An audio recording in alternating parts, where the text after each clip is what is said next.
এমন জায়গা থেকে রিজিক আসছে যেই রিজিকের কল্পনা আপনার দিলের মধ্যেও ছিল না। এমন হয় না? আল্লাহ বলে দিয়েছেন এই জন্য রিজিক আল্লাহ অন্যত্র বলেন ওমা মিন দাব্বা, যে রিজিকের জন্য আরেকজনকে হানা দেওয়ার প্রয়োজন নাই, রিজিকের জন্য চাঁদাবাজি করার প্রয়োজন নাই, রিজিকের জন্য মানুষের উপর জুলুম অত্যাচার করার প্রয়োজন নাই। আল্লাহ বলে দিয়েছেন শুন, তোকে দুনিয়াতে দেওয়ার ওমা মিন দাব্বাতিন ফিল আরদি ইল্লা আলাল্লাহি রিজকুহা 12 নম্বর পারার 1 পৃষ্ঠা এবং সূরার নাম সূরা হুদ। আল্লাহ পাক বলেন দুনিয়াতে একটা বান্দাকে দেওয়ার আমি আল্লাহ 40 বছর আগে রিজিকের ব্যবস্থা করে রাখি। সুবহানাল্লাহ। সেই রিজিকটা কি করতে হবে? আমাকে তালাশ করতে হবে। আল্লাহ বলেন আমার হুকুম পালন করবি, আমার তাবেদারি করবি, আমার সবকিছু পালন করে এরপর জমিনের মধ্যে যাবি, দোকানদারি করবি, ব্যবসা বাণিজ্য করবি, ক্ষেত খামারে কৃষি কাজ করবি। আমি আল্লাহ ফান্তাশিরু ফিল আরদ ওয়াবতাগু মিন ফাদলিল্লাহ, আমি আল্লাহ সেটার মধ্যে অনুগ্রহ দান করব। সুবহানাল্লাহ। তাহলে আমরা বুঝলাম যে কাবিল যেই কাজ করছে এটা আমরা করব না। বহির্বিশ্বে তাকান, আপনি দেখেন কাবিল যেই কাজ করছে এই কাজই বেশি হচ্ছে। হচ্ছে কি হচ্ছে না? আমাদের দেশেও হচ্ছে। হচ্ছে কি হচ্ছে না? এজন্য আমরা এই সমস্ত দিকগুলো চোখ কান খোলা রাখবো। অন্য করছে করুক, কিন্তু আমি করব না। এক আমার পাপ আমাকে বইতে হবে, আমার পাপের জন্য আমার শাস্তি হবে, আমার কবরে আমার যাওয়া লাগবে। আরেক বেটা কি করলো না করলো ওই সব আমার দেখার কোনো প্রশ্ন না। আমি কতটুকু করছি কিয়ামতের ময়দানে যেমন আমি নাফসি নাফসি করব, ঠিক তেমনি ভাবে দুনিয়াতে নাফসি নাফসি করি, নিজে বাঁচার চেষ্টা করি, তারপর নিজে যদি ভালো করে চলতে পারি এরপর অন্যকে আমি কি বলবো যে তুমি এমনটা করো না। তো যাই হোক, এইভাবে এরপরে কি করলেন? জালেমদের কথা, জুলুমকারীদের কাবিল এটার কথা বলে দিলেন। আল্লাহ বললেন, আল্লাহ এই কথাগুলো হাবিল কাবিলের বর্ণনাগুলো আল্লাহ কোরআনে উঠাই দিয়েছেন। এরপরে বলে শোনো এখন কি করব? ফাতাউ আতলাহু নাফসুহু, ওই যে বলছে খুন করবে, কি করবে? কে বলছে? কথা বলেন, বলছে কে খুন করবে? কাবিলে খুন করবে কথা বলছে।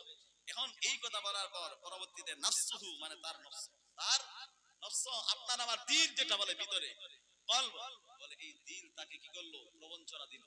সে পরিশেষে কি করলো?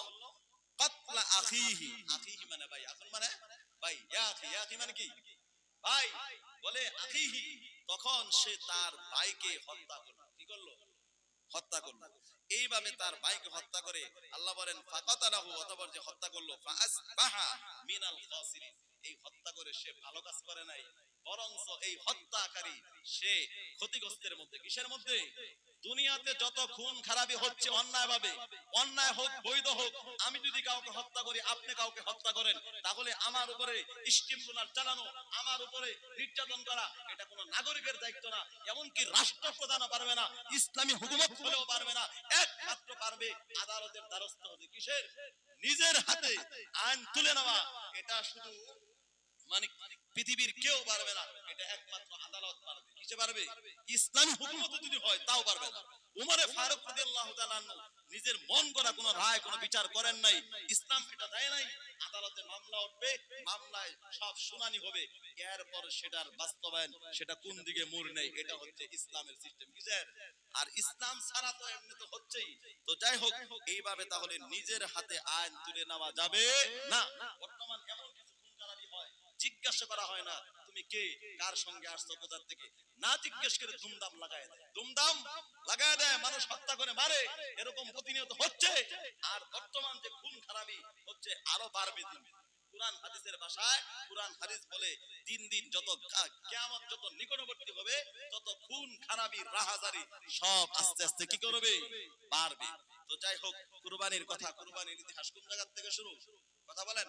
আদম নবীর কথা বলতেছে। আদম নবীর জামানায় যে কুরবানি, কাবিল যে অন্যায় করেছে, এরপরে শুনেন কি করলো?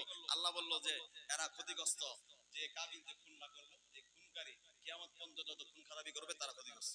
তো এরপরে এখন মারছে, হত্যা শেষ, খুন শেষ। কারে মারলো? মারলো কারে? হাবিল রে মারলো। এখন হাবিলকে মারার পরে এখন এই লাশ কিভাবে দাফন করে, লাশ কিভাবে দাফন করে, এই এত আর মনে করেন আপনি কাবিল জানে না, কাবিল জানে না। আল্লাহ বলে ফাবাসাল্লাহু গুরাবান ইয়াবহাসু ফিল আরদি লিয়ারাহু কাইফা ইওয়ারি সাওআতা আখি। আল্লাহ তখন একটা কি করছে? কাক। আল্লাহ একটা কাক পাঠাইছে। কি পাঠাইছে? কাক চিনেন না? যে কাক আকাশে উড়ে বেড়ায়, কাক পাঠাই। এই কাক পাঠায়া সারমর্ম এয়াদের হচ্ছে আল্লাহ পাক তখন কি করলেন? একটা কাককে পাঠায়া, কাক তার কি বলে হুট দিয়া কি করতে লাগলো? মাটি খুঁড়তে লাগলো।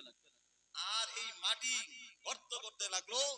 এমন পরিস্থিতিতে ওই কাবিল বুঝতে পারলো যে আমি যদি এমনটা করি, কাক আমাকে এটাই বোঝাচ্ছে, আমি যদি এমন করি তাহলে আমার মৃত ভাইয়ের দেহটা আমি কি করতে পারবো, আমি দাফন করতে পারবো। এখান থেকে শিখলো দাফন করার সিস্টেম।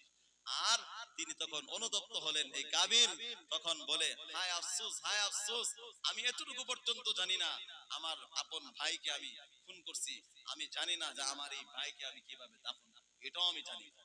এই যে মনে করেন জুলুম অত্যাচার যেটা হলো, একটা মানুষকে কিভাবে দাফন করে এটাও জানে না কাবিল।